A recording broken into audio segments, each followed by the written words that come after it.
Bienvenue pour le Mortal Realms 17. On a été chercher tout à l'heure avec des carognes faucheuses en tenue.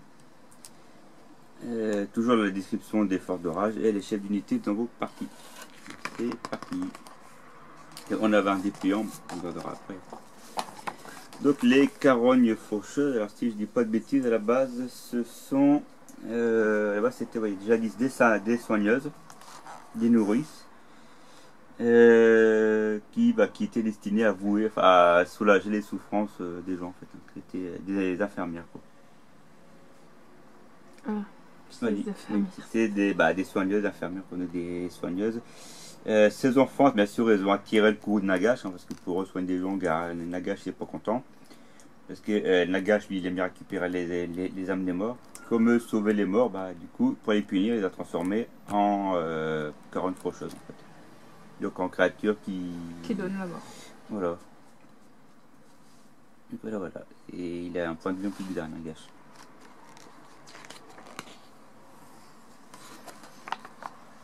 Donc dans les caronnes faucheuses, il y a les chefs et les normaux. Donc la chef, elle a 4 bras. En fait, elle défaut, puis les autres, ils ont juste 2 bras. Tout simplement. La troisième partie des éternels de l'orage ici. Toujours la description des Stormcast, des Stormhold. Du coup, les Galmaras, c'est le marteau qu'on voit depuis le tout début de Warhammer Battle, qui maintenant qui est le symbole aussi de Sigmar. Ici, une bataille qui a eu lieu, une bataille importante avec les couronnes faucheuses et les Zebonchi. C'est pareil, ça a été traduit en français aussi du coup. Ça c'est les Anvil Hammer, il me semble. Une marque comme ça avec leur tête de mort dessus. Les cryptes de rage qu'on voit dans je pense que c'est dans Maléfice ou dans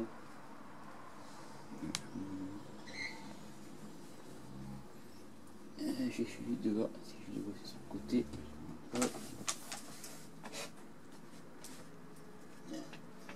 Je voyais dans Power Interdit. Voilà. Un exemple Power Interdit parce qu'il expliquait les cryptes de rage à quoi ils servaient. C'est ce qui mettait en place tous les gros décors de Sigmar. Les carognes faucheuses, donc c'est à coller. Je pensais que les bras auraient été séparés, mais non, en fait les bras sont directement collés, intégrés avec les corps. Donc là c'est la chef. Et ensuite on a 5 Troufion. Ouais, je vais dire 5 troupes, mais c'est 5 troufions quoi. Il a bien résumé la situation. Carré 5 avec la chef. On peut dire qu'il y a eu une mouche. Ça sort de mouche. Donc les peintures et on va donc Goliath, t'as encore fait des bêtises. Psst. Quand Goliath chasse les mouches, il ne voit que la mouche. C'est complètement fou et ils foncent à travers tout. Voilà. Ah bref, revenons à nos petits morts. Nos mourtons. Donc bref, la peinture, j'essaie de faire des blagues nulles. Donc le corax, le nilac, le brossage à sec, le contour, la base en black. À force les codes couleurs, c'est toujours les mêmes, on commence à les connaître. Go go. La partie test, les carognes attaquent. Marrant, les carognes attaquent. Quand ça marche, ça attaque. Faut pas chercher. Donc toujours sur le grand terrain.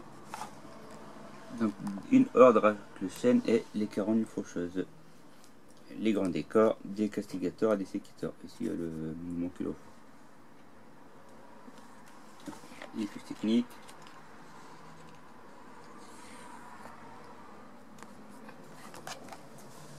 Les chefs d'unité. C'est sûr qu'on parle du coup des 4 chefs d'unité qu'on a jusqu'à maintenant.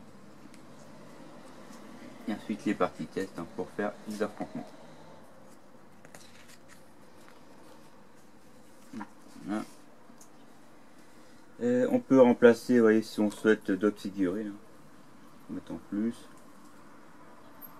Et les filons de commandement, en fait, c'est ça. Donc le Warcal cruel et les tambours pour faire les rassemblements.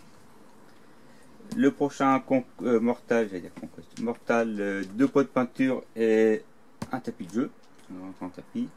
Et le 19, on a du coup le Chevalier des Suaires, le Gardien des âmes et c'est un esprit tourmenteur. Qui était aussi dans la V2, la guerre des âmes. Et on a eu un grand dépliant qui résume un petit peu les forces de l'ordre. Avec les Caradons, les elfes marins comme j'appelle, les Stormcast, Morati, les filles de Ken, les Séraphons,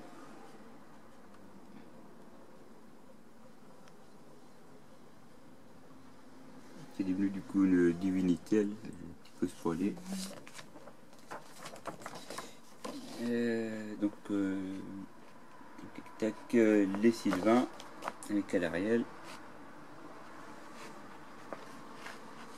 les pyro-tueurs, traduit en français pyro-tueurs du coup.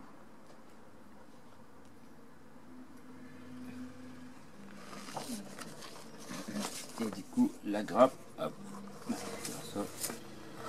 Donc ils sont sur des socles 32 mm, ceux-là.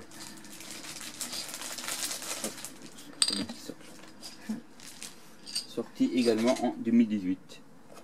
C'est ce que je disais, en fait les bras sont directement collés dessus. Je pensais que ça aurait été séparé, toi, mais non.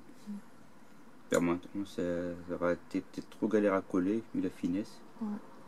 C'est par l'eau, hein, souvent enfin par paire, et puis la tête qui va avec, quoi. Ici c'est les bras de la chef ici. Assez fin. Ouais. Pour couper ça, souvent ce que Games Workshop préconise, c'est d'abord de couper la partie au niveau du pli fin et après vous. Si vous coupez là, ça va faire un effet de tension et ça va casser l'autre partie souvent. Donc voilà, et on verra par la suite à quoi ça ressemble quand ça sera monté. Donc voilà, on se retrouve par la suite avec le prochain. À bientôt. Au revoir.